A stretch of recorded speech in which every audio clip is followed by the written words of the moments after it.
Folks, we have a problem. We have a problem. I'm sorry to bring this up now, but before I officially start the show, it seems like there's been some counterfeit money going around the room. Now, I'm not accusing any of you of anything, but sir, I'd like to check one of your bills, please. Would you stand up? Give him a big round of applause, sir. Thank you. And your name, sir? Gene. Hi, Gene. How do you do? Can I borrow a bill like a 5, 10, 20, 50, 100? The bigger the better, sir. Well, you're loaded. Good.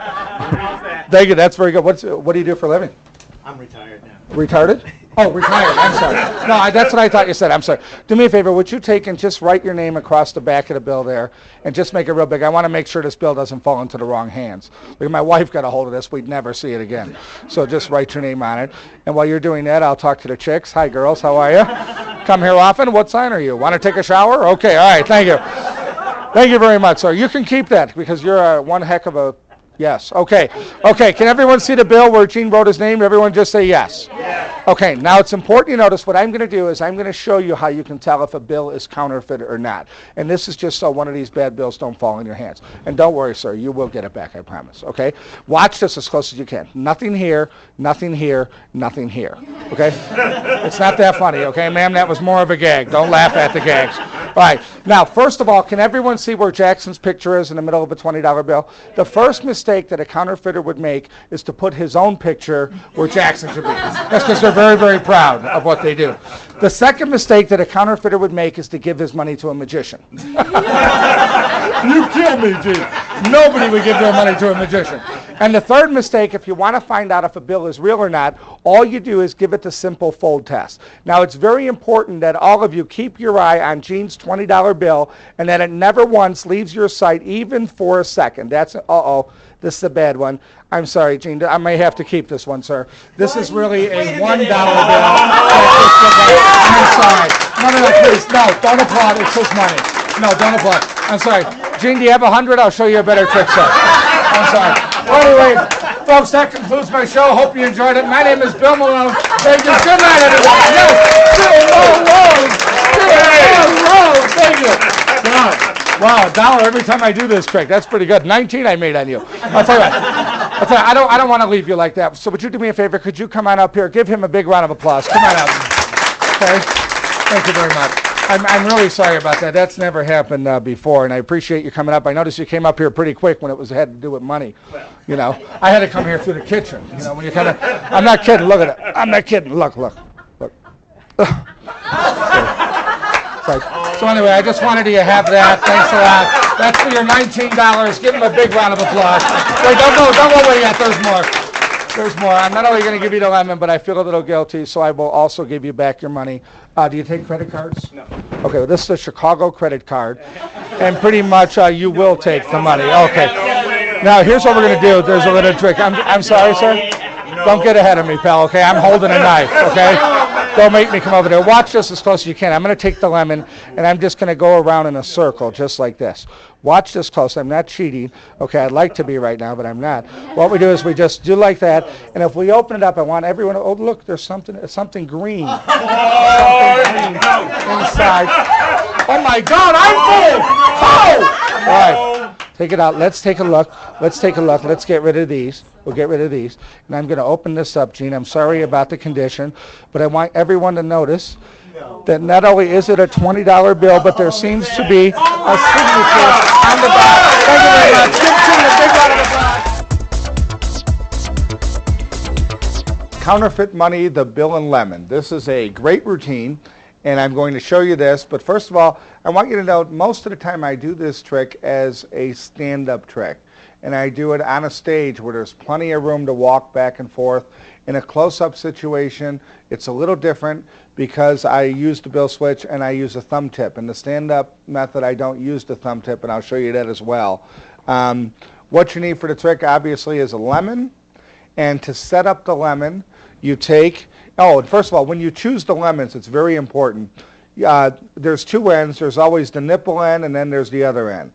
You want to go to the other end where the pit is, and you want to find a lemon that's kind of indented, where the pit is going inside. This is not really the best lemon to use, but it's the only one we have left for the filming. But you really want one that's going to be indented more, because it makes it easier to insert the bill during the performance. but there should be no problem with this one.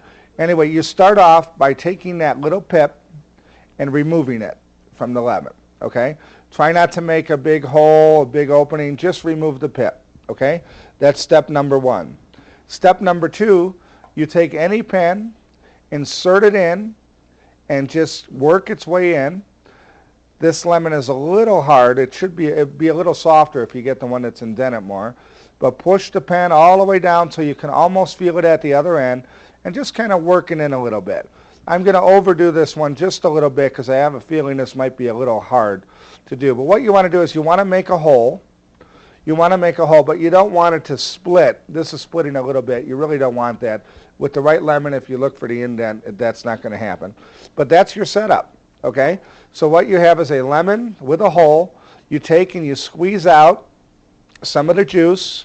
This way, in your pocket, when the lemon is in your pocket, it won't have juice all over the place. Okay, so that's your setup. You'll notice that that's hardly noticeable even if you look at it. The lemon is usually held like this so you don't see it anyway. The setup is the lemon is in your right pants pocket. Okay, the thumb tip, I usually do this in opening, so if I'm going to use the thumb tip and I'm going to do it close up, the thumb tip starts off on my hand and I keep it on there the whole time I'm performing. So during the performance, I borrow a bill. I do all the patter about there's been some counterfeit money going around. There's 3 ways you can tell if money's counterfeit. You get all the laughs, you know, the picture, and nobody would give their money to a magician, ha-ha, and whatever other laugh. And now you're just basically going to do the bill switch. So I say the thing to watch is the fold test. And what you do is you borrow the bill. I'm using the same one from yesterday so you can see how this works. You start off, the fold for the bill switch, which is published everywhere, it is available everywhere, is the left end folds inward, then the bottom end folds upward. Now the left end, you're going to use the back of the fingers to close it, to fold it, and as you do, your left thumb's going to come in contact with the thumb tip and peel it off so you're now in this position with the switched bill behind the regular bill. You're now going to make one more fold by turning the whole packet upward. Okay, so you're now in this position. You unfold the top half with your right hand. You then reach in here and you're going to start to unfold. Now as you do that, when it unfolds, you push the switch bill over a little bit. So when this opens, the thumb tip is more or less clipped. You're in this position. You push it on just a little bit, but not tight. Open this up, and now you push it on a little tighter. So finally, when you open it up all the way, the thumb tip is on pretty tight. And you can show it like this. You can drop it, do the shows, whatever. But so now you did the bill switch. Now you go back, you give the guy, you get the laughs, and you say, ladies and gentlemen, that's the show. Hope you enjoyed it. My name is Bill Malone. Thank you, and good night, everyone. What I'm doing right now is I'm taking the bill out of the thumb tip, and I'm giving it one more fold like this, okay? And the other thing, when I put the lemon in my pocket, I forgot to tell you this is important, you put it in so the hole is upwards, and it's laying in the pocket diagonally, so when this comes out of the tip, you give it one more fold, and what you're doing, I just did it now, it's almost halfway in, is you're loading the bill into the lemon. So what's happening in my pocket, the lemon is sitting there, this comes out of the tip, I give it one more fold, and I just get it started going in, okay? Once I get it started, it's done. So that's done in a matter of seconds. It's done as I do the switch, and I say, folks, hope you enjoyed the show. My name is Bill Malone. Thank you. Good night, everybody. So now as I walk away and come back, that's enough time for me to take my fingers and give that bill one more push in my pocket so it's all the way in there, okay? So now you're pretty much done. Now you just call the spectator up, and he comes up, he stands to my right, and I say, boy, you came up here pretty quick when it's to do with money. And as I'm talking to him, I put both hands in my pocket. Then I say, you know, when I came here today, I had to come to the kitchen. I'm not kidding, look. And you just do the old rock out of the shoe. You're going to take the lemon out of your pocket as you bring your leg up, okay? Take off your shoe, load the lemon in the shoe, turn front, and roll it out, okay? Now you put your shoe back on, hold the lemon so you're covering the hole, show him the lemon. I even hand it to him and say, here, you can keep this. They never see the hole. They can't feel it, and I'm talking to them, so they're looking at me. I don't give them time to examine the lemon, and they're not expecting anything, so they won't examine the lemon. Now all that's left to do is to take the knife, go around in a circle, cut about halfway, then go around in a circle. Keep doing that all around the lemon. Be careful not to cut your fingers off. If you do, you get another effect there. You know, it's fun. You don't need a thumb tip. You just hollow out your regular stubs, and you use those, and they look really natural. Okay? So now you get it to here. You break open the lemon. They see the bill inside. Boy, that was a crooked cut. Anyway, they see the bill inside. I cut that a little wrong. But look, there's something in there. If this does happen, you can use the knife to pop that up a little bit. Take it out, open it up, and I guarantee this thing will get a cheer. This is one of the strongest tricks I do. I got to talk about where this came from, the idea. A guy that worked for me, Scott Grocky, who worked at Malone's Magic Bar, who's a great performer and a great magician, one of the best guys that worked for me, did this way of loading the signed bill into the lemon. And what he would do is he'd borrow the bill and he'd put it away, and then he'd go on with another trick. And during that trick, he'd, in his lap, be putting the bill in the lemon. Now later on, he'd do the trick and produce the lemon, and it went over great. It was one of the most talked about tricks in the bar. So I figured it'd be great to do this with a stand-up routine, the bill switch, but loading that signed bill in the lemon. It's the fastest bill in the lemon in the world, but it goes over just like any other bill in the lemon. People cannot figure it out. So have some fun with the bill switch. Hey, let's do the big one. This is the one you may have read about in USA Today. Wow. Maybe the New York Times Travel Magazine a year ago, October. Yes. Wow. What was on that? The Soybean Digest. Is that what you're reading these days? No, I'm into architecture. WWD, is that what it is? The Women Who Wear Daily, is that what it is? Yeah, what, WWD, DNR? DDNR, DKNY, all that stuff? I can't. What the hell is that? All right, okay. All right. Let's hand out, we have to introduce some props. Kurt, are you ready? Yeah. Just for the trick. Kurt looks ready for bed, looks like here, Kurt. All right, we're going to get you out of here in a hurry here. Get the roll away from him. Right. We'll get him home while you're still awake, okay? You know what I'm saying? All right, yeehaw! All right, okay. All right. Don't let us get in the way. Yes, you're done. Anniversary, yeah, you may as well go home and woo! All right. All right, okay. I need one of those. Let's introduce the props here. The first prop we have to introduce is a New York credit card. Whoa. Honored in most convenience stores in the greater metropolitan area. Works real well out by the airport, too. I just stopped there on the way through. And very good. Your first name again is? Tracy, of course, Tracy. Tracy, we're going to give you the knife here. All right? All righty then. All right, okay. Ooh, okay. And I have here,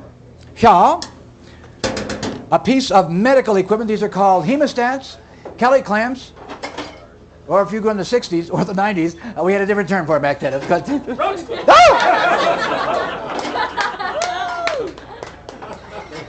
Which end do you light? I don't remember that part. Put one end in your mouth, is that it? Kids, just say no. Just say no. So you move here. Unless you move the snowmass and just say yo. Actually, I love the just say no thing. I think it's a little simplistic, though. I think it's like telling a manic depressive to cheer up. I mean, there's more to it than that, you know. Derek, do you know how to use these? Apparently once knew a guy and he knew how to use them.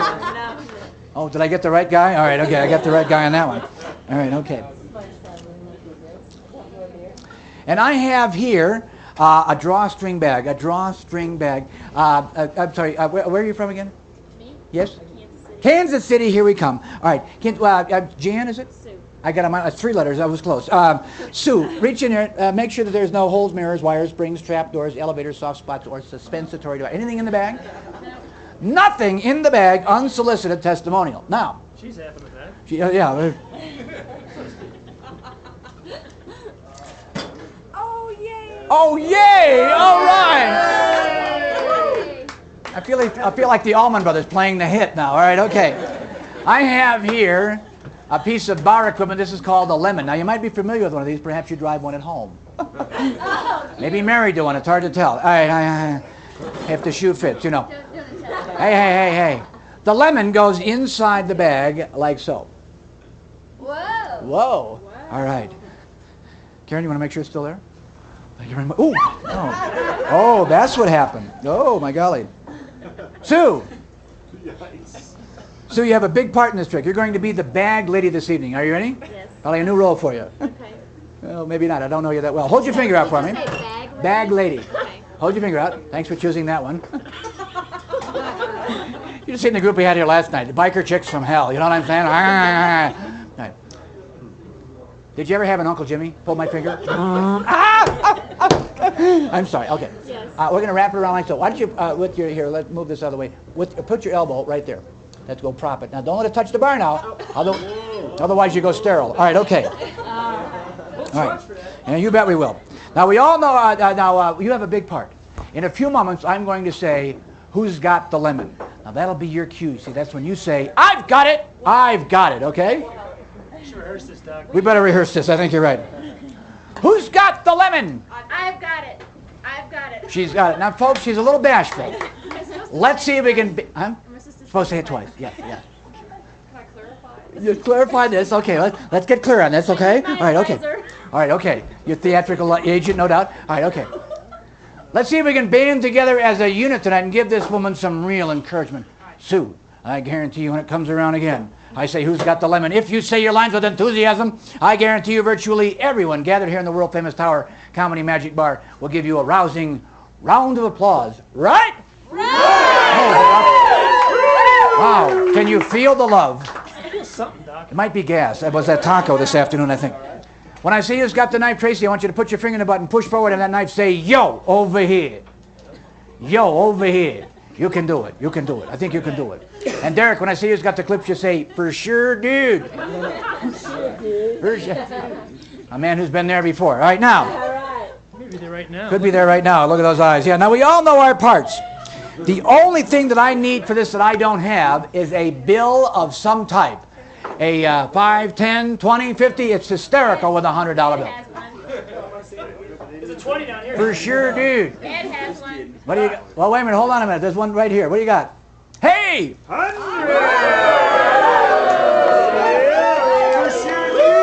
sure. Thanks very much, Kurt. That was certainly easier than using the ski mask in the 7-Eleven. I appreciate that. We resort to that now and again. Oh, yeah, no problem. Yeah, you bet. Missy, what is the first initial of your last name, hon? The first initial. Yeah, I've been using the clips over here. All right, okay. First initial of your last name, S. So M.S. might be your initial. Is that correct? Yes. See, I didn't go to college for nothing. Hell no, it cost me thousands of dollars. In fact, Missy, would you do me a favor? Take the magic marker. Would you write M.S. on Benjamin Franklin's forehead? And if you would, put your telephone number. Some of the guys in the kitchen were asking. Oh, thanks. Don't put mine. Oh, look. Area code first. How thoughtful. Saves the boys in the kitchen so much time. Check it. Oh, look. 1-800. It's a 900 Oh, it's a 900 number. That's you. Oh, honey, I didn't even recognize your voice. Much better looking than a picture in the magazine, isn't she? Well, she was a brunette in that picture. Well, who could tell her hair color? Because never mind. All right, let's keep this moving. Missy's initials on this $100 bill. Identify the bill, so we will recognize the bill if we ever see it again. When we see it again. Hi, Kurt. Hi, Doc. This is where we find out whether Kurt's got a sense of humor or not. Yeah, I woke right up. I'll bet he did. Yes. Nodding out a minute ago. He's awake now. Here's one guy that's not going to wander away, take a leak in the middle of this act. I can guarantee that. He'll go right there. Yeah. Do you have a cup? We'll just let it go. It's been done before. All right, here we go. We're going to fold this bill up several times. We'll fold it up once. Uno. We're going to fold it up twice. Two-o. No, it's a new language we have here. It's called Spanglish. It's kind of like Ebonics. Stay with me. We fold it up thrice, which then it becomes. See, it's not a hard language. Pretty soon you get Frio. You can be talking with the locals on the bus on the way home late at night down valley with the rest of us. Now, look. Before we put the final fold in the bill, Sue, that would be the 4-0 fold. We're going to show the bill around, especially to the donor of the lender. I'm sorry, just a slip of the tongue. This way. I hope he's laughing at the end of this trick. Now we're going to slip it in one more time. We slip the bill into my hand. I wave my hand now over the bill. I say the magic words, Mecca-lecca hi, Mecca-hiney ho. Mecca-lecca hi, Mecca-chunny ho. Long live Pee-wee. The bill is gone. Vanished. Who's got the lemon? I got it. Come on, give her a hand now. Sue, you are terrific. Sue, have you ever considered show business as a career? No? Seriously, I think you got to think about it tonight. Who's got the knife? Yo, over here. All right, honey. Hey, I'll do it. Okay. Look, the knife, the lemon. Ooh. Look, slicing open the lemon. Inside the lemon, look. A cockroach? Lemon juice. Oh wait, there's a seed. There's a seed. Check. Oh, look. There's something there. Can you see it? Can you see it? Nod your head. Say yes. Yes. Amen. Hallelujah. Let's start a religion. What do you think? Who's got those clips? For sure, dude. Dude! Spin around. Use them like you did behind the timber mill today. Come on, cramp down. Hold it up in the air so they can see in the back. Now wait. It couldn't be the same bill. No. Heavens no. That, of course, would be all together now impossible. Thanks for singing along, folks. It's not 100. Bummer, man. It's a 50. Have we got another one of these? Sorry, Kurt. Kurt, we're going to have to get this 50 and this lemon and change. I hope you don't mind, okay? Kind of like an oyster. You go around the corner to Alpine Bank tomorrow, explain to them what happened. You spent the evening with Doc. They'll tell you what you can do with this There's lemon. probably a guy there every Monday. Yeah, they're lined up outside there, in fact. Now, wait, it is a 100. I'm relieved to see that myself. Now, folks, sometimes when I open up this soaking wet $100 bill, and the initials in this case, MS, appear thereby proving it's the same bill we saw just a moment ago. The crowd oftentimes responds by bursting into spontaneous, uproarious applause. Yeah!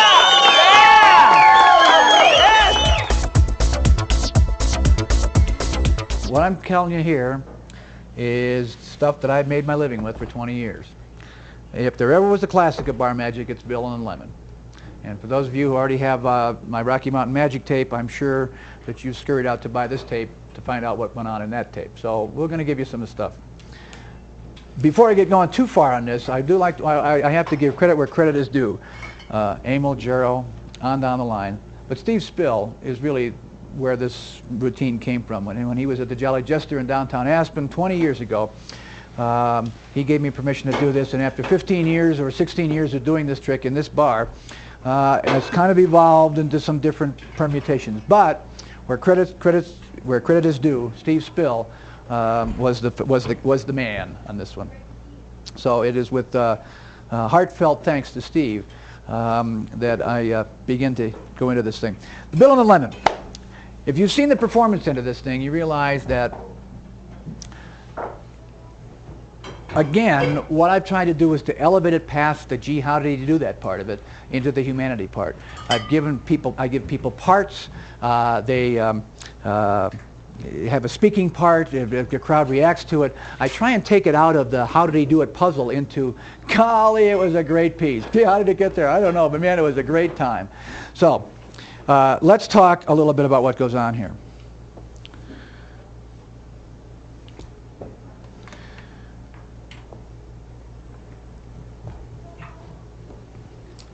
Another important part. And then this. No offense, guys, but that's what's going on. Now, preparation of the lemon. We take a knife and we prepare the lemon. Now, over the years, I've discovered some interesting properties of lemons. John Carney's done some astounding discoveries on this. And I've come across this little thing. I used to just cut a big hole in it. That's the way it was taught to me. But lately I've come across an interesting principle or an interesting property of lemons. Backing up just a little bit here, folks. That if I cut around 80% cut, and then I go in like so, and cut the rind just a little bit, I actually can create a flap. Okay? There's a flap. Prepare the way for the eventual bill. I ream the lemon out all the way up to past the big knuckle here. Now,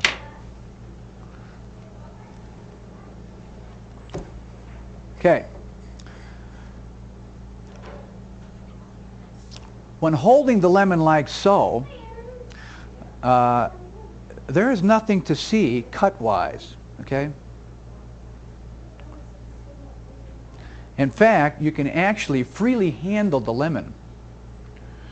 Who is it? Art of Magic. Kaplan talks about cutting the pip out and then super gluing it on, which is another way of doing it, which has been done before. And will be done again, I'm sure. But in an impromptu method, in which the sign bill actually gets in there, with this little flap gizmo, boy, you're way ahead of the game, so to speak, okay? Now, and if you putz with it just a little bit and press it back in there, it actually does stay there, okay? Not to belabor the thing, but you can actually toss the lemon around and show it all around, okay? Now, so I hand out, the fingertip goes into my pocket, into the little change pocket, the little ticket pocket in the quality trousers that one buys when one becomes a successful bar magician. Now, we hand out the props. You have to go to Germany to get one of these and smuggle it back in yourself. You've never done that, have you? And I have here what do you call these again? Yeah, hemostats, that's it, right, of course. So you hand these things out. You hand out the bag, all right? And then you take the lemon and you put the lemon inside the bag like so, okay? The bag is, the fact that the bag is in full view and in full, that's Steve Spill's. All right, we hang it on the end. All the lines, we're not going to go back through and go over the lines, but play this back and see how entertaining this is. Thanks for choosing that finger, whatever the deal is. Okay, so so that goes up.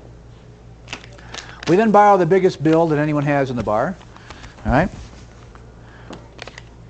Now, obviously, the thing that elevates this from the torn corner and the erased serial number is the fact that the bill is actually signed. Okay. So, Michael, sign your initials yet again on the face of the bill. Right across his forehead there. Make a big mess. It's not yours either. All right, okay. All right. All right. I take the pen and I put it back into my pocket, and as I display this, and now I'm getting the fingertip. Okay. All right. Now, we're going to fold the $100 bill up several times. We fold it up once. We fold it up twice. Now, let me show you on the fold, so that we don't have to piddle around because when it gets wet, it kind of adheres together. So I always try and fold it so it's a little overlapping. This, all right. And when I put the third fold in, I just transfer the fingertip into this hand, all right. Thereby showing all the hands, you know, all right. When we put the final fold in the bill, the 4-0 fold in the bill, we slip the bill into my hand. I steal the tip, one, bump, and I always come out like this because there's usually some guy out in the crowd that has one of those plastic thumbs that he got at Magic Masters, and he's looking for it. This puts him in the ditch, man. They have no idea where it is. What's going on? Where did it go? He usually uses a thumb. I don't know what happens. So I wave my hand over the bill. I say the magic words, Mecca-lecca hi, Mecca-hiney ho. Boom. Who's got the lemon? I've got it. I've got it. And usually that reaction and her deal and, hey, all right, give her applause and stuff, takes the heat off of this next moment. Now I'm reaching into the bag, and I'll pull the lemon out. Okay. I'm reaching into the bag. As I do that, I'm squeezing the lemon so that the trap door comes up, okay? So I go into the bag, I take the bill out of the tip, slip it in here, stick it right in there, all right? Now, come back out, all right? Now, sometimes this flap will fall off. No big deal, don't worry, okay? If it doesn't, you can come out like so and show the lemon again. This is... Now, the tip, of course, gets left in the bag. Again, this is a Steve Spill idea. Bless your heart, Stevie. All right? Now, if the pip came off, if the trap door came off, you pull it out and you just firmly put that hole against your thing and show the lemon all the way around. And as I say, who's got the knife? You know, he says something and I kind of react to it, and I just switch this like so this is held up against the hand. All right? Slicing open the lemon, inside the lemon, look, lemon juice. No, wait, there's something there. Oh my God, look, there's something there, there's something there, there's something there. Who's got those clips? We got the clips over here. We take the clips, clamp down on it real hard. Now all the attention is on that thing there while I just throw this in the can. If I'm doing a stand-up situation, I got my doctor's bag behind me. I'll just go into the bag and get a napkin and drop the lemon in the bag. Okay. All right. Wait now. It couldn't be the same bill, of course. That'd be impossible. But sometimes when I open up the soaking wet $100 bill and the initials in this case MA appear, thereby proving it's the same bill we saw a moment ago, the crowd oftentimes responds by bursting into spontaneous and uproarious applause, which I'm sure you guys are doing at home. And a lot of you guys who were put in a ditch with the first time I did this, you're probably thinking to yourself, wowee, let's go back and get that tape out again and read it one more time. And I always put this in a thing and I say, all right, now here's a nice little thing for you here. Go buy yourself something nice. And there is a classic of bar magic. How would you people like to learn how to do a little magic trick today, just between us, and then you can go out in the casino, walk up to the casino cage, and blow their minds? Would you like to? Would you like that? All of you? Yeah? Well, I'll tell you what. I need to borrow a $20 bill from somebody. 20 bucks, I'll give it right back. Who's got a $20 bill down here? Help me out. Here's this gentleman over here that wouldn't open his mouth for the fire. What's your name, sir? Steve, thank you very much for you. Where are you from? San Jose. Steve, this is what I want you to do, buddy. You walk up to that cage out there. You look that lady right in the eye, hold up your $20 bill and say, hey, can I get 2 10s for this? Yeah, that cracks me up. Thank you, Steve. Okay, buddy, don't you worry about a thing. We'll make it magically go right back together. Want to see it again? Okay, I'll do it one more time. Steve, I can put it back together, but I'm going to have to lick it just like that newspaper. So don't mind that little sore on my lip, because I eat fire for a living. What's wrong with you people? Let me see if I can say the sacred, forbidden, magic words. Oh, please, God. Please make Steve's bill go back together. Wow, it's pretty funny when it's not your money, isn't it, ladies and gentlemen? Steve, you are such a good sport to hand me a $20 bill, but I'm going to do the same thing for you the cage would do. I'm going to return to you this afternoon a couple of these crisp $10 bills. How about that for our friend Steve, ladies and gentlemen? Come on up here, buddy. Give him a little round of applause. Let's get him up here on stage. Come on, Steve. Got his red, white, and blue on today. Congratulations. Come right on over here. Steve, I want you to examine those bills, and I want you to tell our audience that those appear to be real to you. Yeah, looks good. Good. Okay, Steve. What I'd like you to do is take one of those 10s. I want you to put it right over there as far away from me in that pocket, your left-hand pocket, as you possibly can get it. What do you do for a living, if you don't mind me asking? I'm a business consultant. Business consultant. Well, we can talk after the show. Tell you what, Steve, I've got a little marker right there. You can use my back if you like. I'd like you to write your name right across the front of that bill. I want you to write it large enough so the people in the cheaper seats can see exactly what you've done. When you've finished, I want my pen back. I'm not a wealthy man. Thank you. Steve, show the audience what you've done. Ladies and gentlemen, is it against the law to write on money? Yeah, that's why I got the business consultant to do it for me. Steve, if you would, why don't you fold that bill in half? There you go. Have you got it folded in half? Very nice there, sir. It is a little warm up here. There you go. You're going to be fine. Fold that in half again. Steve, would you say you've got a pretty good sense of humor? Well, I'll tell you what, we're going to find out in just a minute, ladies and gentlemen. Let me help you out here, Steve. I'm going to give that a couple extra little folds right there. And we're going to find out if Steve's got a good sense of humor here. Whoa! Boy, didn't expect that.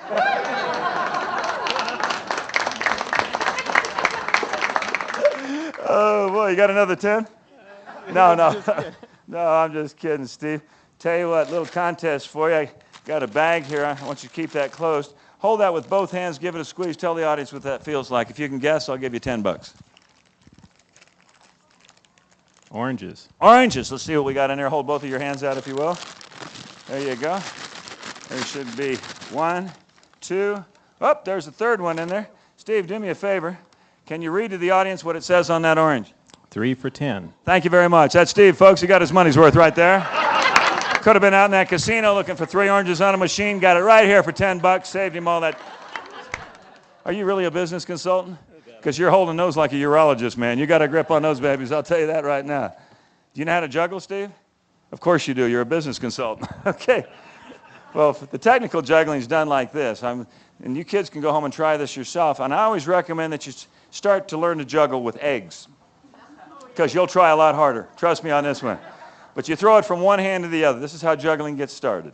One hand to the other. Now, here's juggling 102. I throw one at the last second. I throw the other. I throw one, then the other. One, then the other. See what I'm doing? I'm making room. This one comes over. I'm making room here.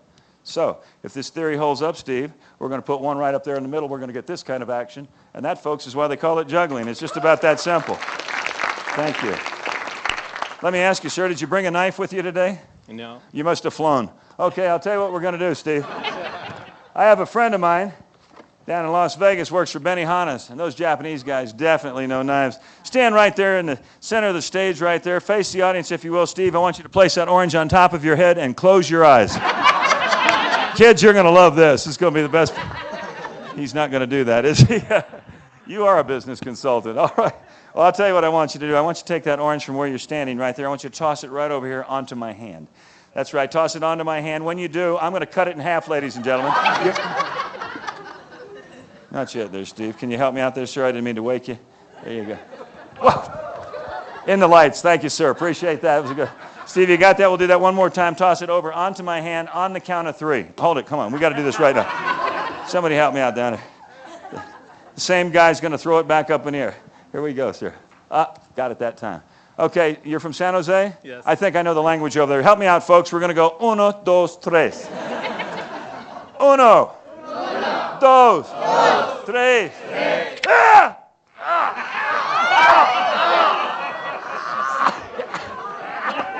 Yeah, like I'm going to cut myself on my own show. I don't think so, ladies and gentlemen. Hand me that orange, if you will. Thank you. All of you guys could work in a bowling alley. I appreciate you bringing that back for me. Steve, hold out your hand because I want to show the kids that that's not real, so don't go home and try that on the cat. There we go. Did you examine that orange? That's a genetically engineered orange. That's an orange. Came out of Valencia, California. I'm going to show you something very special about this orange. Watch as I cut into it, Steve. Just going to give it a little cut like that. Am I cutting into the orange? Yes, you are. I'm going to core the orange. Oh, that's a juicy one, too. Look at all that juice coming out of there. Now, Steve, just go ahead and try to lift the top off there. Just give it a little tug. And you know why you can't do that? Because it's genetically engineered, ladies and gentlemen. That's right. This is a combination orange. You got to turn it 4 times to the right. Trust me. 2 times back to the left. And 1 time back to the right. And ladies and gentlemen, right there in the very, very center of that orange is what appears to be a very wet $10 bill. Pull that out of there if you will. Hey, let me give you something here. It's got a little schmutz on it there, Steve, so you may want to wipe that off. And be honest with this audience, if you would. Tell them if that appears to be a $10 bill. Does it? It does. Would you read what's written on the bill? My name. This man's in shock, ladies and gentlemen. Give him a big round of applause. Wipe that bill off, Steve. And before you go, just for being a good sport, we're not only going to let you keep the $10 that you brought and the one that's in your other pocket, but I'm going to give you these 2 halves of that delicious orange. This is now the dinner show for Steve. Give him a big round of applause, ladies and gentlemen. Thank you, Steve. One of the things that I like that I found working in the casinos is to talk about the gambling. So as you remember in the video, I come to a point in the show and I say how many people are winning, how many people are losing. Little bits of patter there that I use that get their attention. While I'm talking, I'm reaching, I have one hand that goes into my pocket and I pull out I actually, as bold as it is, I just stick a thumb tip on the end of my finger and I come out. Now I borrow a bill from a guy in the audience and I say to the guy, may I borrow your bill? Would you like to learn how to do a trick? I ask the audience, would you like to learn how to do a trick that when the show's over, you can walk up to the casino cage and blow their mind? Well, these people have been out taking a beating all day long. Anything that would give them a little relief in the casino, of course they're going to say yes. So I get the $20 bill from somebody, and then I take the bill and I tear it in half and I laugh about it. Okay? Then I thank the guy. I say, thank you, boy. I tear the bill in half and I say, walk up to the cage, tear the bill in half and say, hey, can I have 2 10s for this? That's the exact pattern that I'm using. And I thank the guy. I say, thank you very much, sir. So I go to hand him back and I say, don't you worry about a thing. This is a magic show. I can magically make that go right back together. Want to see it again? Okay, I'll do it one more time for you. Now, I tear the bill, and I say, and I can put this bill back together, and then I do this. And I make it look like I've just licked the bill. And I explain to the guy, I can put this bill back together, but I have to do it the same way I did that newspaper tear, and that is I have to lick it. And by the way, don't mind that sore on my lip.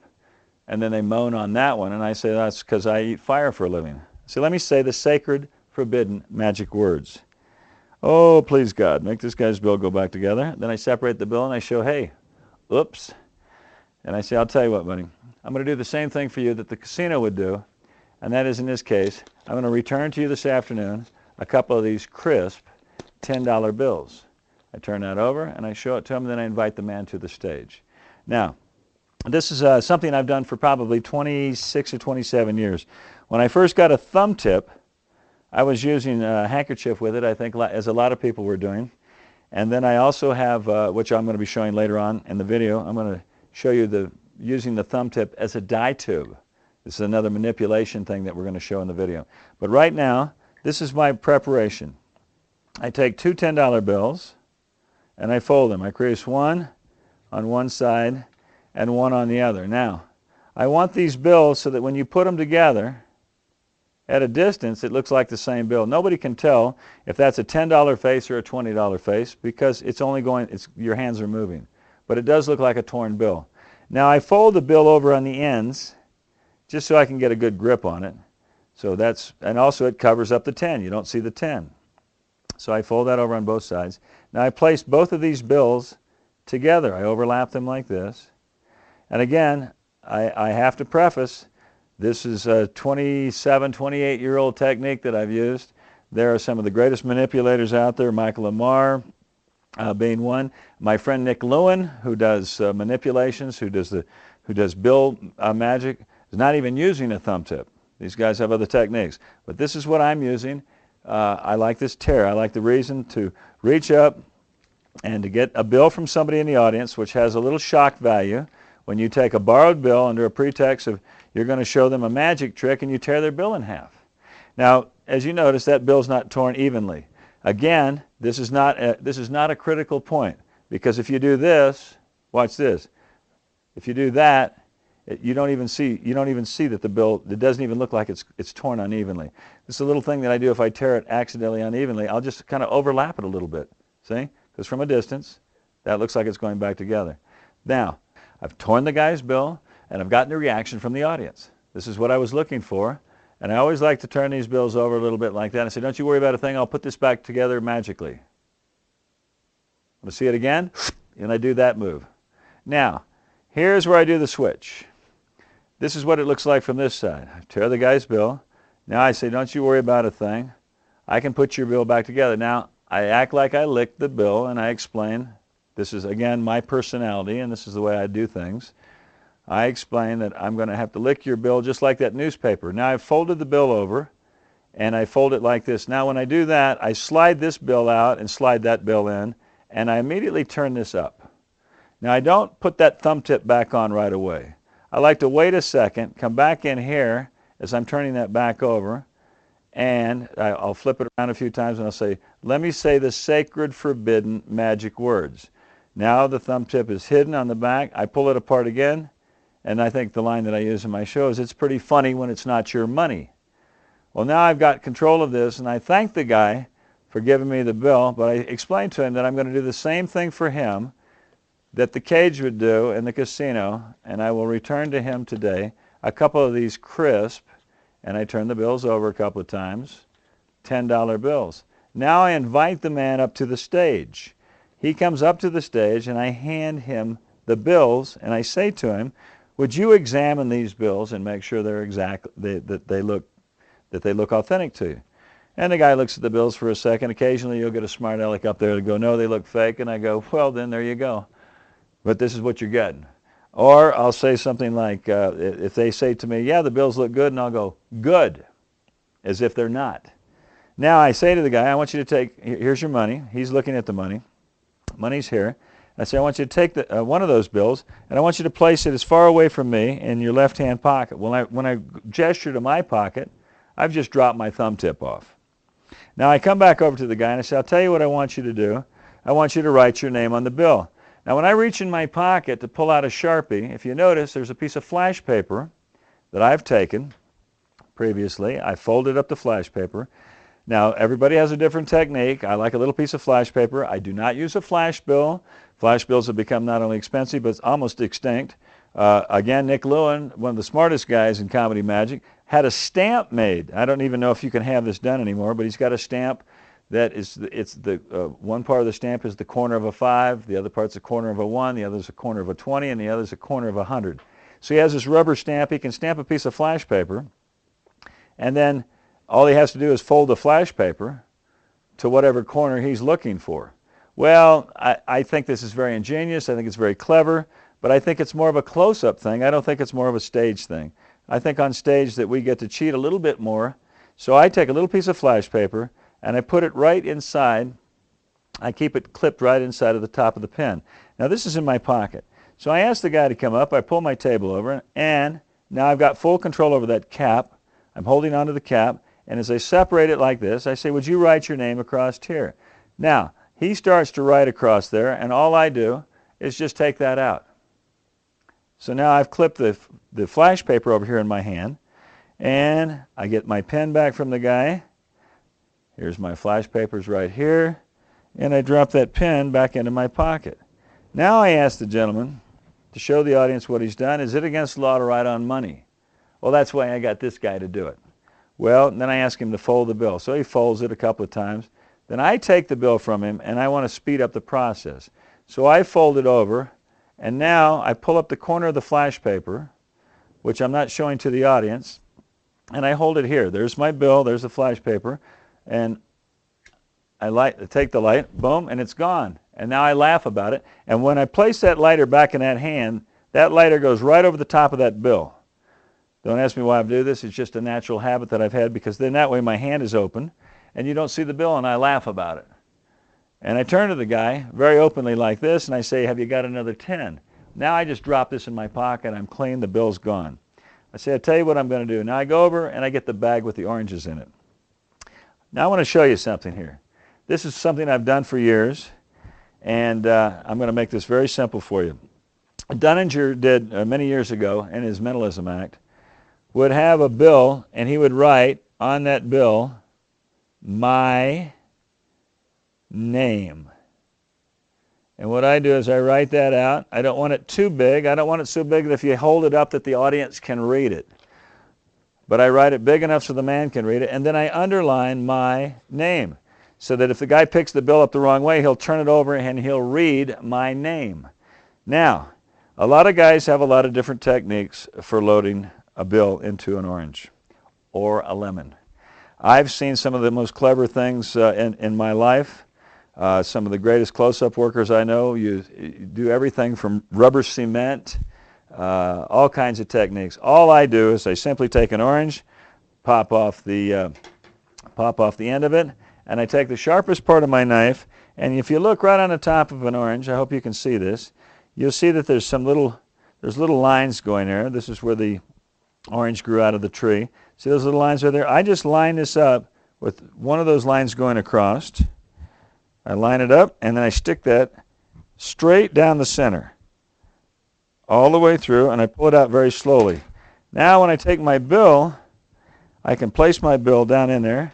Then I take the end of the scissors, I complete it, I push it all the way down in, and I make sure that the orange will repucker itself around the top of that bill so that you can't see it. And it's a very simple process.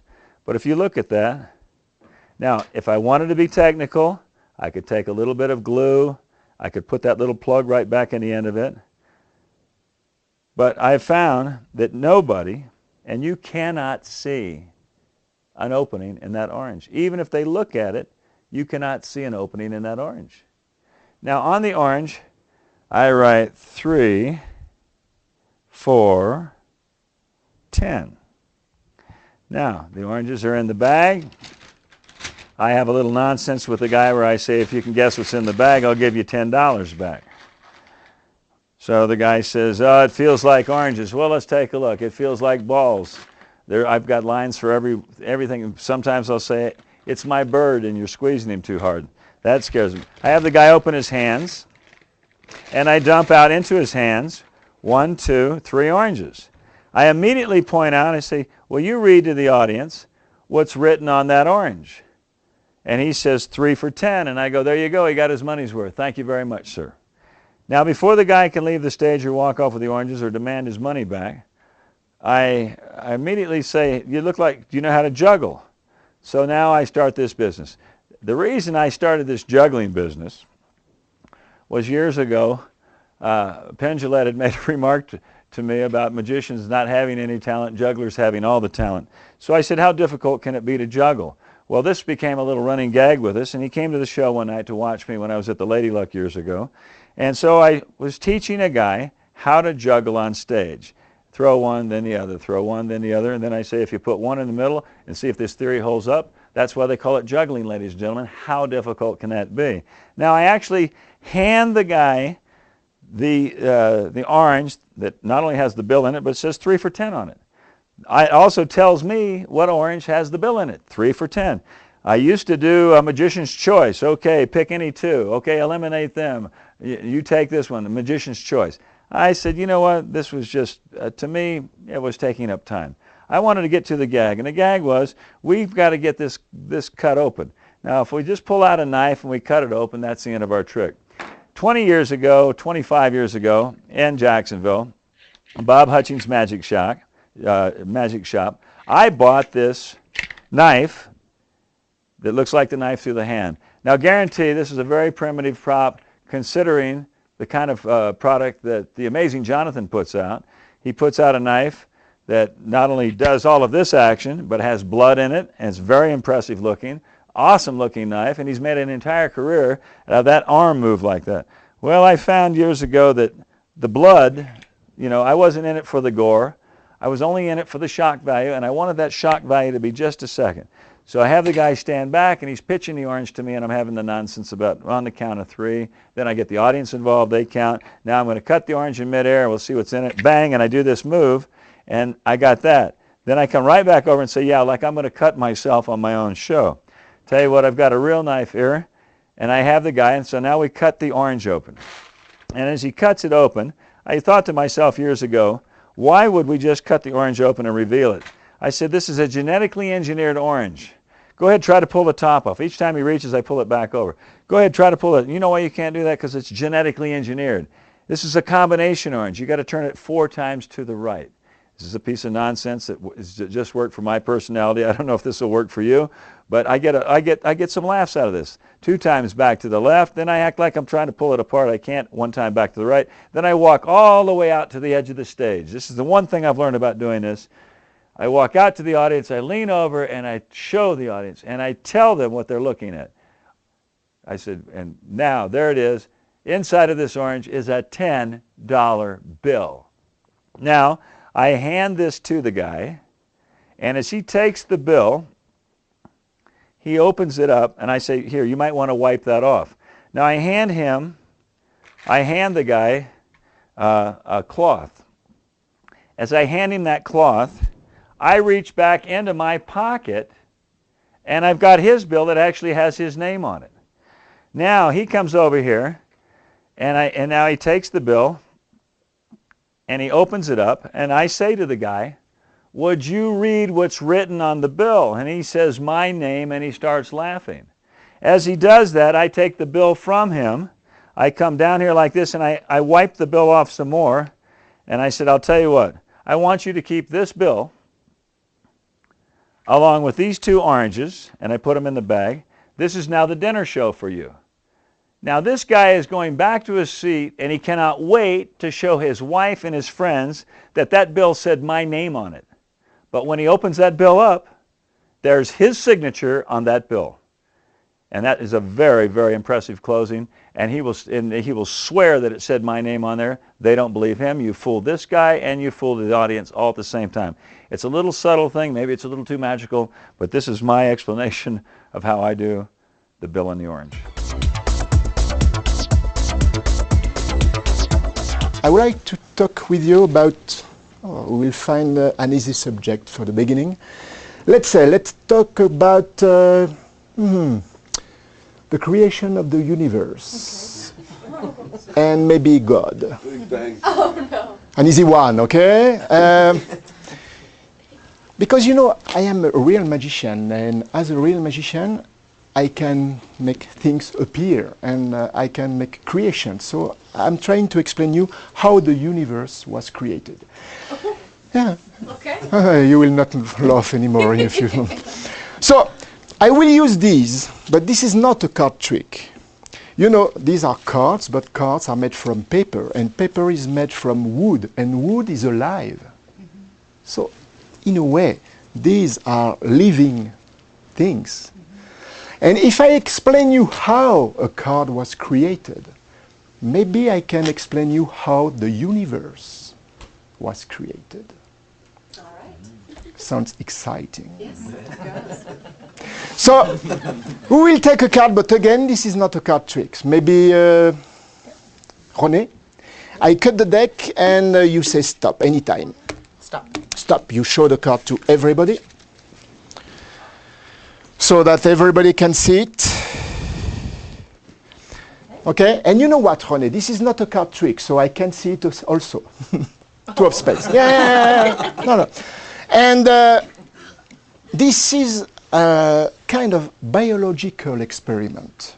You understand? Biological experiment. So I want to give you, how should I say, a genetic print of the two of spades. This is like DNA. You understand? Okay. Like DNA. Okay? So we are sure we will recognize the two of spades. Okay? And now I'll put it back in the deck. And I will do something very strange with the two of spades. I will hypnotize the two of spades and I will make it regress to his foetal life.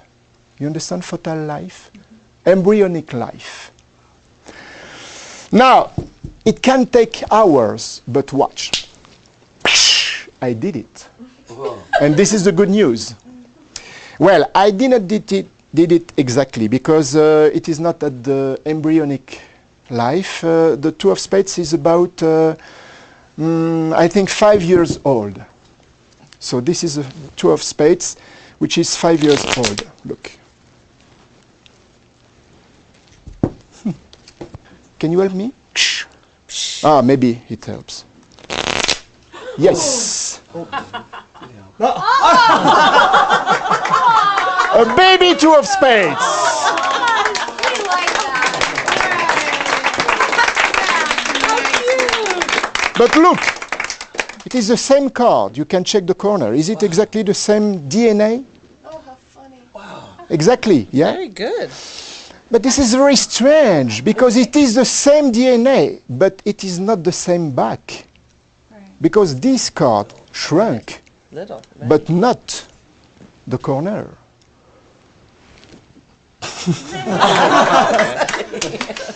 Now I'll try to regress it to the embryonic form. Watch. A seed of two of spades. Look, it's really a seed. You can see there is two of spades engraved on the seed. Look, it's a real, look. It's two of spades, a real seed of two of spades.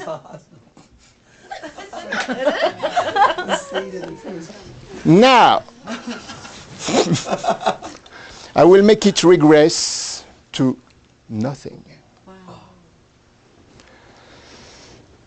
But one day, somebody with a big S on the ground found a seed of two of spades, and from it made this.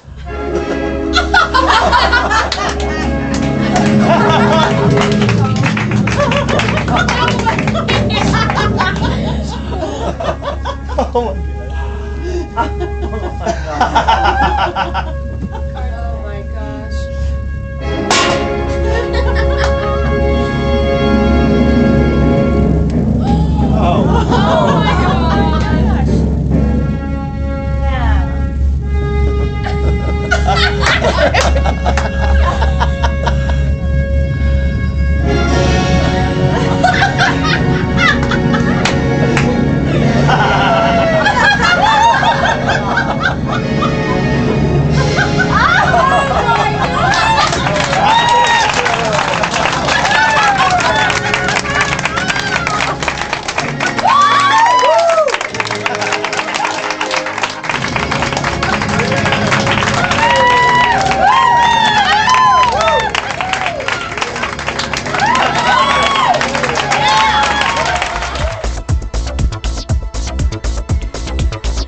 I love the principle of the card in the lemon, but I wanted to find a logical way to introduce the lemon, because in most of the routines you just show a lemon, you open it and the card is inside. And I wanted to be able to have a story and be logical.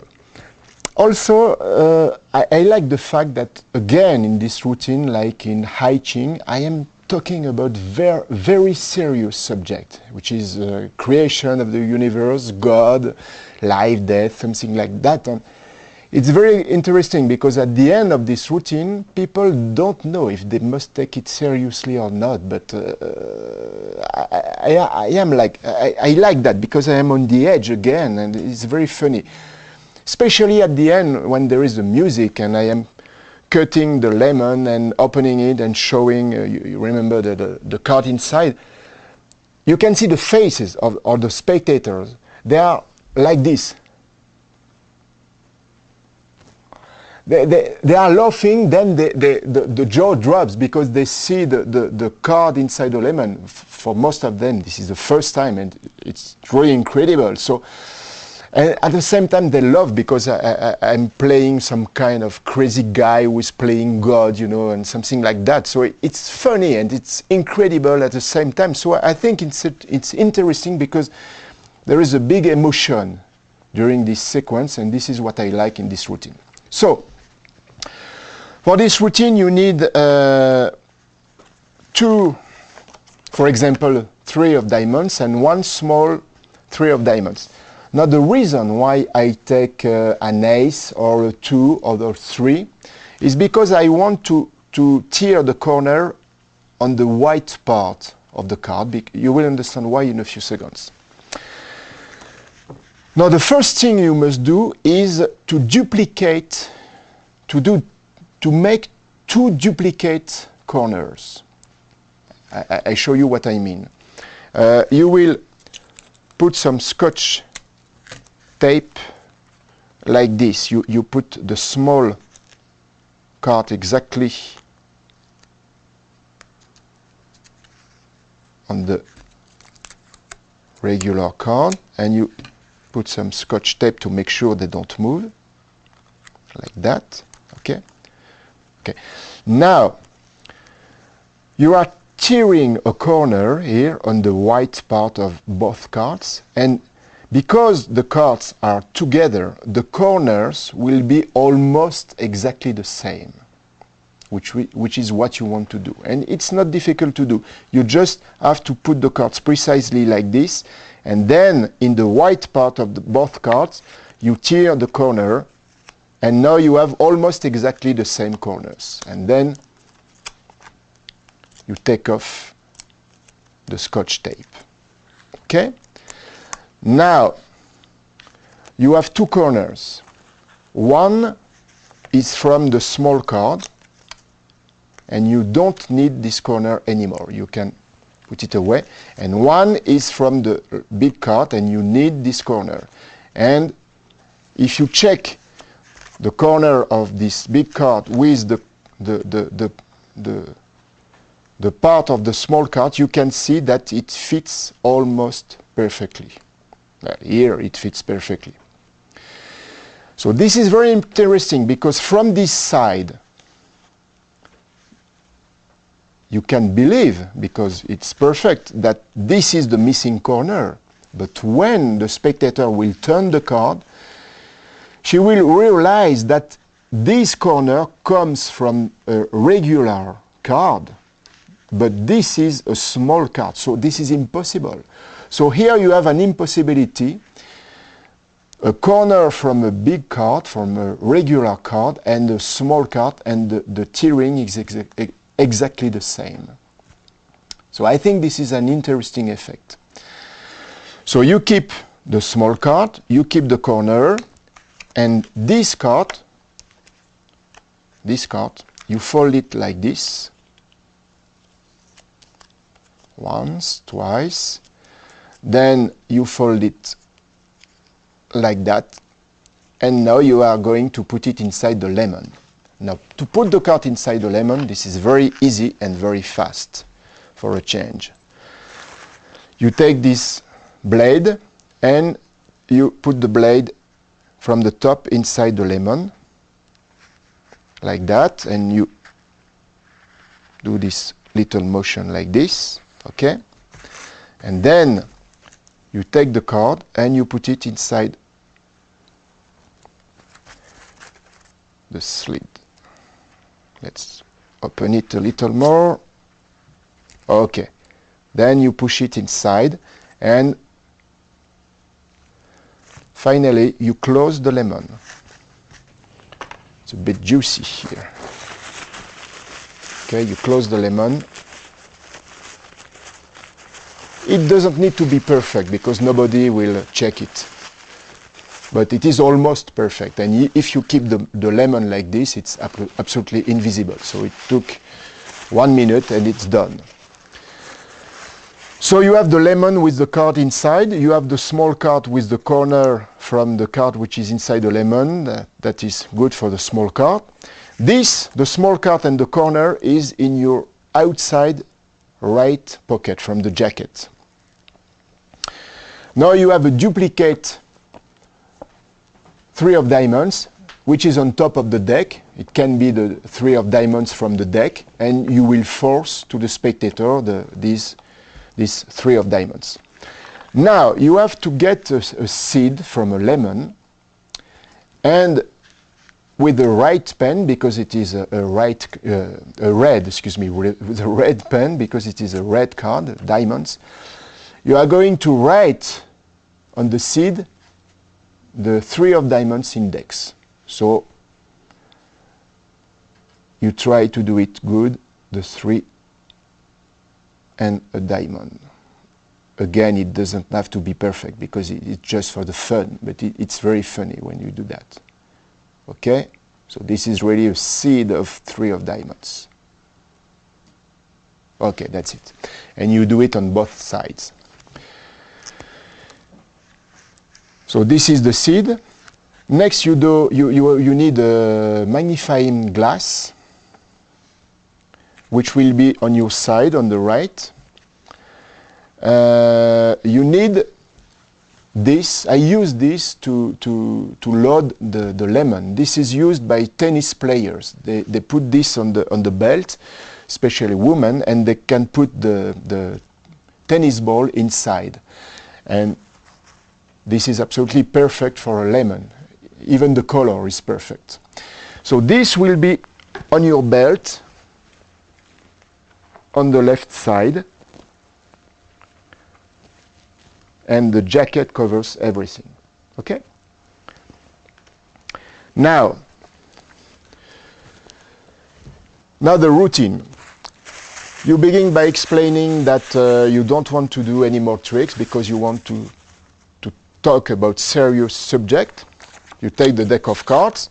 The 3 of diamonds is on the top of the deck of cards, and you force the 3 of diamonds. Now again, generally I do the cutting force. The spectator gets the cards, and you turn your back, saying to the spectator, show your card to everybody. While your back is turned, you take the small card from your pocket and you put it inside the deck, and you put it with the torn corner on the bottom. Okay? And you clip palm the corner, the torn corner. And then you come back and you say, oh, by the way, I can't see the card because this is not a card trick. And you take the card from the spectator, and here you are going to tear the corner about the same size, but it doesn't have to be exact, precise. You tear the corner and you will switch the corner from the card for this corner. So it's very easy to do. I do this move. So you remember the corner is clipped between the first and second finger. You begin the tearing like this, and you stop before it's done. And here you will just do this, watch. With the thumb, you put the corner inside the card and you just come with the other corner in the right hand. And you keep the corner with the thumb against the card. And you just give the corner to the spectator. Now, if you do a big deal with this, the spectators will be suspicious. But you don't do this with a big deal. It's just, you just explain, I want to give you some DNA print or something like that, you know. So keep it, we will use it maybe later. You do it very fast and it's okay. And then you put the card back in the deck. So you put it in the deck. And now you are going to make the operation of the small card. And for this you use a pole-le-pole technique that you use for a turn and restart card. And that's the method. You just rifle the deck, and I lost the card. You just rifle the deck and you will make the card fly from the center of the deck, and it's magic, it comes back, and you make it appear on the top of the deck. Now, sometimes it will come easily, sometimes it will come not easily, but it doesn't change a lot of things because it will come anyway. The best is when it comes only like this. This is the best. If you can do this, this is best, because there is the first surprise, the apparition of the three of diamonds, the small three of diamonds. Then the second surprise, the torn corner. Then the very strange effect. You put the card on the table and you show that the corner corresponds exactly to the small card. They have to agree because it is the same tiering, and because of the white part of the corner and the card, they can't see the difference. You put the deck away because you don't need it anymore. And now you turn the card and you say, oh, look, this is very strange because the corner belongs to the big card, but the card, I just hypnotized the card. Now it is small, it is 5 years old, and it matches. This is very strange, but it proves that it is really from this card. It is the same DNA. And this is a very strange effect for some spectators. I can see them like this, and yes, because it's the same tiering, but it is not the same card. That's very special. Now, you will have to switch the small card for the seed. And I must tell you that I had a lot of problem with this, because try to put a seed of a lemon in your pocket, in your jacket pocket, and try to take it with your finger. You will see that it is almost impossible, because the seed will stay between into the pocket and you will not find it. It's very difficult, and I had a lot of problem to do this. So finally I found this solution. I use double-sided Scotch tape and I put it on the edge of the table. I don't put it on the top of the edge of the table, but I put it a few like this, a little lower like that. Okay? And of course I have to peel back the paper. So now there is the double-sided Scotch tape here, and now you just have, at the beginning of the trick, you just have to put the seed here, and it stays perfectly on the edge of the table. But now look, when you do the presentation of the corner and the short card, you are like this, and you say, look, it is the same corner, it is the same tiering, but this is strange because the back is not the same. This is very strange. And when you do this, you have this attitude, which is very natural. You come to the edge of the table, so your fingers will come close to the seed here. And now the last thing you want to do is that the seed fall to the floor. This is the last thing you want to happen. So now look what I will do. I take no chance. I come with my fingers and I take the seed between the second finger and the thumb, and then people can see nothing because it's natural to stay like this, you know, they don't expect a seed. And I put the seed into the thumb palm of the right hand. So now it can't fall on the floor and it is secure in the right hand. And both hands look empty. Now you're going to do the strangest spellbound of your life, because you will change the small card for the seed. You put the small card in spellbound position. You come with the right hand, but this is what you will do. You put the card in finger palm position, and the finger and the thumb and second finger take the seed, which is in thumb palm position, and they come back. Then you bend your finger and you point with the right first finger, you point to the seed. So you just change a card for a seed, which is very visual. And now,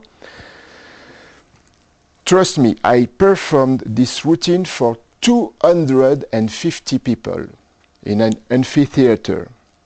And I can tell you, I always get a great reaction here, because the seed is almost invisible. And it is so ridiculous to produce a seed that the spectators have to love, because it seems really ridiculous. But now I tell them, look, this is the seed of a 3 of diamonds, because it is written on the seed. And the first row of the spectators begin to see that there is something written on the seed, so they begin laughing. But now I thumb palm the small card, and I go to the side, and I let the card on the side, and I come back with the glass, and I say, look, this is really written on the seed, the 3 of diamonds, look. And I give them the magnifying glass, and they can see the 3 of diamonds written on the seed. And this is a very, very funny moment, because they say, yeah, it's written, it's 3 of diamonds. So everybody is laughing here. So now I take back the seed, and I take back the magnifying glass that I put away. And now I tell them, now there is a moment when the seed was nothing, when the 3 of diamonds was nothing. And here it's very easy. I just put the seed again in finger palm position. I do a fake transfer, and I pretend to vanish the seed. And now I will move very slowly, because I want now that there is no more fun. I want to take it very seriously, because this is another aspect of the routine. Now you remember, you have the lemon on the left side. So I will turn this way so you can see what I do when I am like this. There is the jacket obviously here. I have the seed in thumb palm position in the right hand, and I say to the spectators, but you know what? One day somebody with a big S on the ground saw something which was a seed, and then I don't want to go to the ground, because this is not elegant. I will do this with the left arm, and naturally my left hand goes to the lemon, and then I produce the seed from the left foot, and at the same time I just palm the lemon. So I am in this position, and then I turn, I come back, the lemon is there on the side, and I say, and he made this. And I reveal the lemon, which is a big surprise. This is now very visual and big surprise. Then there is the music, also Sprach Zarathustra, from the movie 2001, A Space Odyssey, from Stanley Kubrick.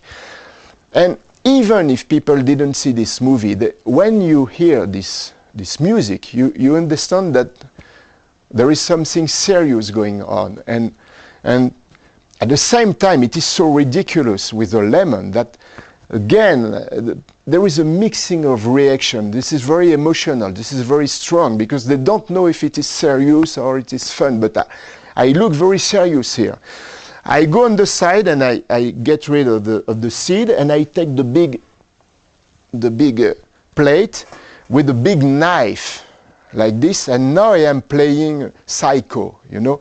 I turn the lemon like this, and I look at the people, and I do like that, so they have a flash of the blade in the eyes, and I smile like some kind of crazy doctor, you know, something playing with God, or some, you know, crazy guy. And I look then like that with the music, and now I am not doing magic anymore. I am doing a choreography, because I want my moves to be exactly with the music.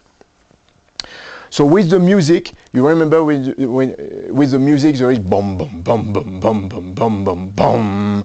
So with each bum bum bum, I do a cutting, you know, bum bum bum bum bum bum bum. I look at the spectators, and when there is the end of this sequence, the knife falls on the plate with a noise. Again, the noise is very, very important here. And then very slowly I open the lemon, and then you can hear the spectators gasp, because this is shocking, you know. And very slowly I show to the spectators the card in the lemon with the fingers, the right finger pointing upward, because this is in the subconscious. This is, you know, this is God, you know. This is the in the subconscious of the people. And then very slowly I take off the card, and I do it like that. So it's like the spaceship in 2001 Space Odyssey. And then very slowly I unfold the card. And when they realize this is a card with a missing corner, everybody applauds already, because they guess this is the end of the trick. But now I don't want to show the card, because I want to add more emotion. And I look at the woman who took the card, and I do like that, which is kind of sadistic, or there is maybe even something sexual in this, you know. It's very strange and very strong. And I look her like that, and at the end of the music, bang, I turn the card, I show the missing corner. It is exactly the same. And then I have some tissue, some Kleenex, because I want to give her the card, but I want to show her that I planned everything, and I give her the card with a missing corner and tissue. And then after, I take the plate and I do like that, like, you know, some kind of priest with a strange ceremony or something like that. And I take a bow like this, and I slowly go off stage. And this is the end of the card in the lemon.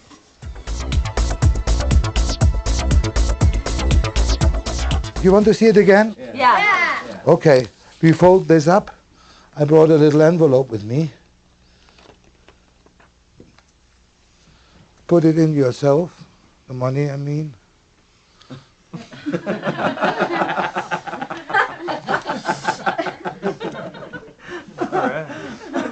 No. Hold on to it. You keep it. Thank you. You keep it. No, not the money. Close it very tight, please. That's very important.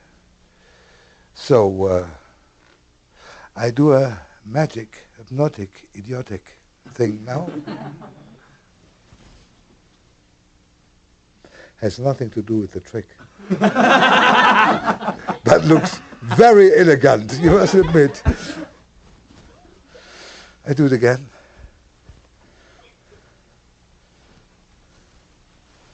Take the scissors, give me the bill back. It should have changed by now into something. Wait a minute. Just a moment. You don't get it open, huh? Nobody inside. Oh. Nobody's inside. What you did with the money? Should I tell you what you did? I think you put it in that one. No way. And now? No way. No way. It is. Ein Walzer von Strauß.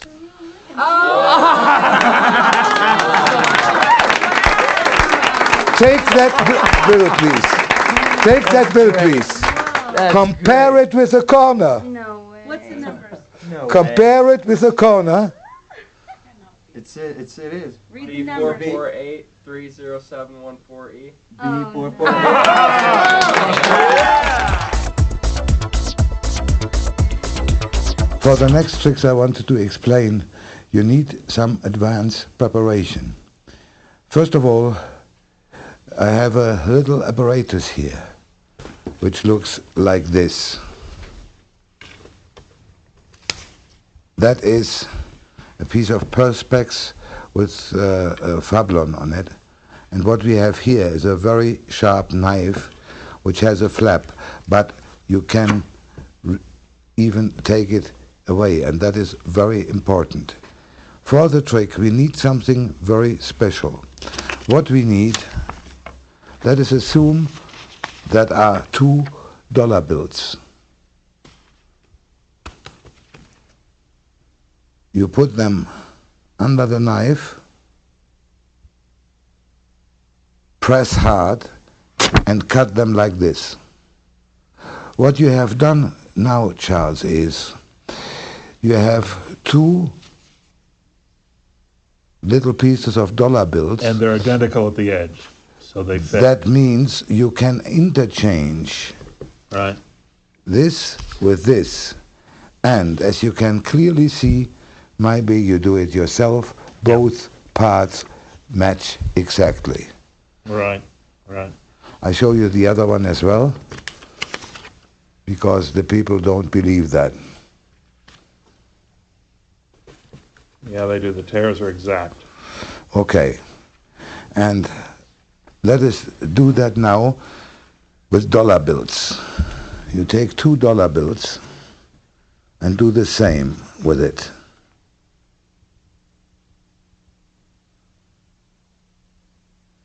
You have to make them in perfect alignment. Now, this straight edge on this is uneven. In other words, so it makes This uneven. knife.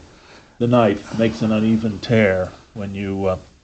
But I think they will see it now much better when I do it with the dollar bills. Yeah. It sounds all a little bit complicated, but trust me, it isn't. What you need is a part of the bill which has the complete number on it, the complete serial number. And I take always this side beside left side of The left side of the bill. Of George Washington. So let's do it. How does that work on the new bills? Okay. On new bills, it works like this paper. On old bills, it works. It works on nearly all the bills. All right. And I show you that again.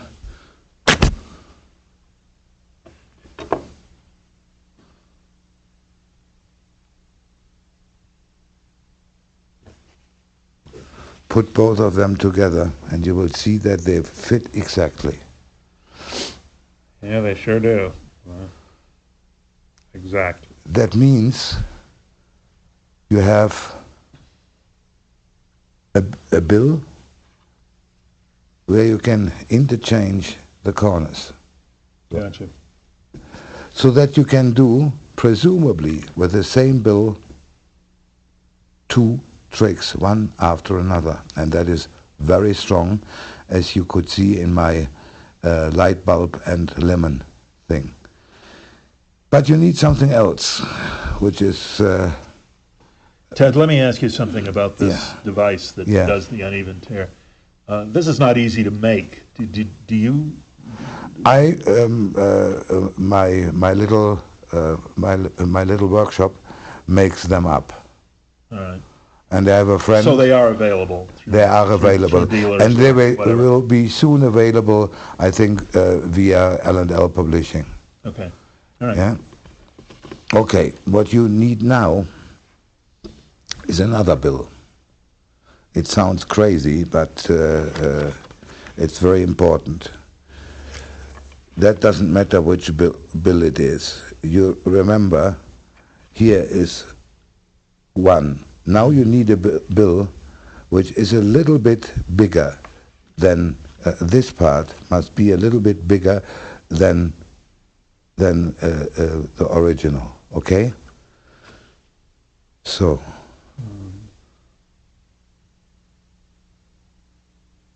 Oh, just a moment, where we are there. The E is missing completely. So you line it up with the printing on the... Yes, a little bit. Bill. A little bit.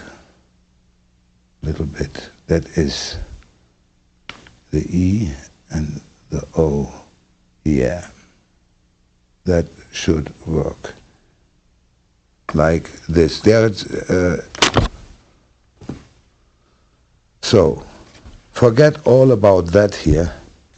What you need is this bill, and now you need some magician's wax.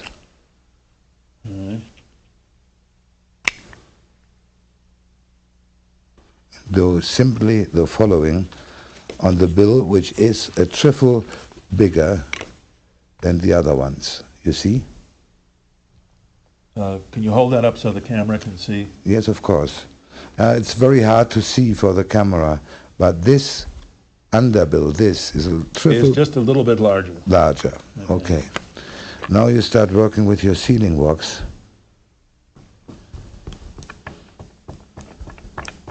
Magician's wax. Yes, magician's wax, excuse me.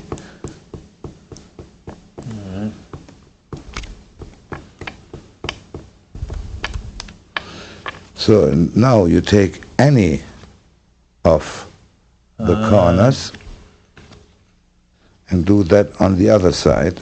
I put that away. That you, like you use an eraser, you put that wax on. Okay. So now you're going to stick that to the other. Stick the bigger and the smaller part together. And you line up the letters so that it's absolutely in alignment. Okay. What you have now, Charles, is very a clever, beautiful looking bill, which unfortunately has two different serial numbers.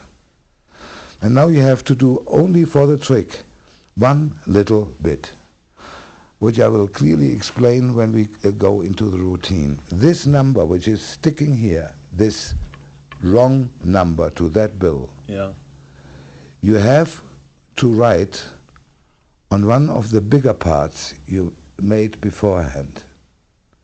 I tell you why in a minute. I take a pencil and write this serial number on this part of the bill for which this corner fits. Okay. Is that clear till now? Okay. That means K 2 4 9 8 11 8 5 F. So, and that is, as you can clearly see over here. This part of the bill, friends, is needed for the light bulb. And that with the original number is in the lemon. That is in the lemon. Very sneaky. Another invention of mine, which took more or less the world by storm, is my teleport envelope. And a couple of people ask me how I make them up, because they come into these pre-folded sheets that are two sheets of paper you need for the preparation. I will make one envelope for you up briefly, but follow then the instructions which you find on this tape. What you need is a rubber cement. I use Fixo gum. It's a product I got in Germany. And you need a glue stick. My glue stick dried out. For that reason, I take another glue to put them together. First of all, you have to apply the rubber cement. And that you do the following way. Put some of the stuff on that.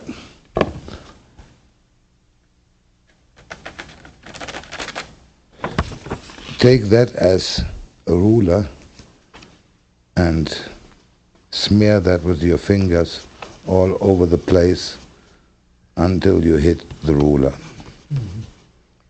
In other words, below the fold, there's the same amount of rubber cement as roughly as is on the flap. Yes. It has to be like this. All right. So that has to dry first. Okay, hold that up so that people... Yeah, of course I do. That looks like this. Got it? Okay. That has to dry a little bit. It takes time. One of the small sheets you can use as a ruler, and you need it afterwards a couple of times. Now you are starting to put the envelope together. You put that inside. Do this flap here, this flap there, that it looks like this. And as you can see, here's a line which is very important for the performance of it. I will give you all the details later on. So, now you apply normal glue. This, by the way, is explained in detail in your book. In my book, but there is another version, Charles. This version is a very new one, which works much better than the one which was in the book. But I think LLL Publishing put a diagram in that the people know what I'm talking about. So first of all, you close this, turn the flap over like this, and then the next one like this. And now you close this. You can do it the other way around. It doesn't really matter. Now this is being done not with the rubber cement. That is not rubber cement. With the glue stick. That is a glue stick. The glue stick works faster than this here. And in fact, it doesn't smear your fingers so badly. Okay. So that is a completed so-called teleport envelope. What does the teleport envelope? The teleport envelope switches, vanishes, and makes appearances of small objects, flat objects. And one of these tricks, what you can do with it, I will show you just now. We throw this. Oh, I see. What we forgot is apply rubber cement to here. You know, when the flap comes down, that it sticks. That it self-seals. It self-seals, yes. All right. Sorry. I do it so often and never explained it on the tape, so for that reason. You take the ruler. Be very careful that you don't hit the opening of it. Now you have to work very careful with the rubber cement.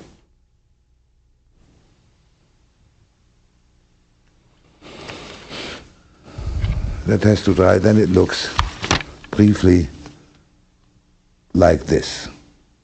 I hope you got everything, but you will, when you follow the diagrams on the tape, you will have it immediately. So that is there to dry, because we use it in the show later on. That you can throw away here. So. Can you take that? Yeah, please. I want to show you an application of it, a change. Charles, that is an orange from the shop. A deck of cards and an absolutely empty envelope, right? The envelope we put there. Now watch this. We do a mind-reading miracle with cards. You open the deck at any point you want. Right There. Take this card, please. Look at your card, and we do a big mind-reading miracle. You have a red card, right? No, I have a black card. Then you must have a club. No, I've got a spade. Spade. That's what I have. Then you have the Jack of Spades. No. Let me see that card. I have a beautiful idea. I show you something else. Take the pieces and drop them into this envelope, please, or hold it up. I do it for you. All the pieces go in. Close the envelope yourself and make sure that it's sealed, and make sure that I don't touch it anymore. All right. Wave it, yes, wave it above the orange, please. The smell is beautiful. I tell you why, because take this pair of scissors and open the envelope at the designated area.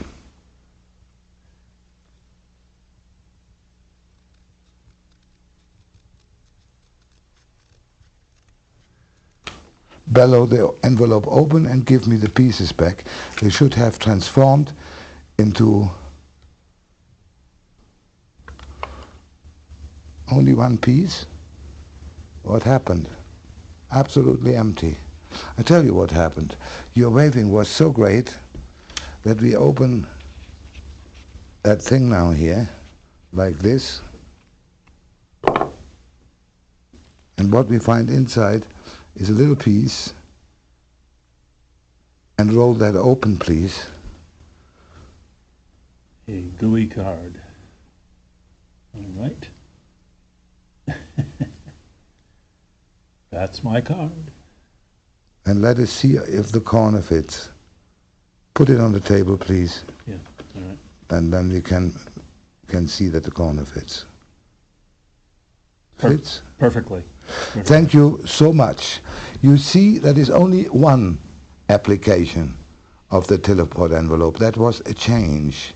You will see much more later on when we do a vanish and an appearance. Ladies and gentlemen, this envelope works in the hands of the spectators. That means automatically a flap is closed and traps everything what was inside the secret compartment and opens the other compartment automatically. And if you have made such an envelope and have followed the diagrams, then you know how that really works. Now, the strength of that is that the spectator himself closes the envelope, and you never have to touch it at all. You are right. That means it is a boon for mentalists and it's a boon for magicians as well. Because they remember that they put the thing in the envelope. Of course. They sealed it. Of course. Yep. Of course. Okay. So another question is left open: how I put such a card inside an orange or a bill in a lemon, which we have later on. Make sure that you find oranges which have this green thing still, the pip. We call it pip in Germany. That's what we call it here too. So, firstly, you have to take that out. That's very important. Then you take a pencil and go inside this, like this. Don't hit the back of the thing. So, now you have made a channel, because all the pieces of the fluid go to the middle together, and there is such a stuff here. I don't know what that means in the English language, sorry, but that is shoven away. You can see it. It's almost like a hole when you put that pencil through it, you see? So then you take a card, or it should be fairly stiff, roll it up,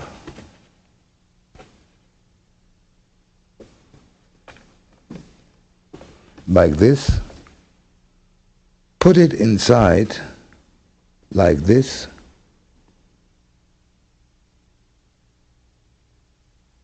the orange is a little bit too small for that here, but you can do it this way as well.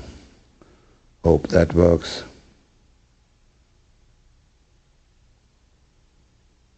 So until it's gone. Then you squeeze the thing, apply a little bit of glue,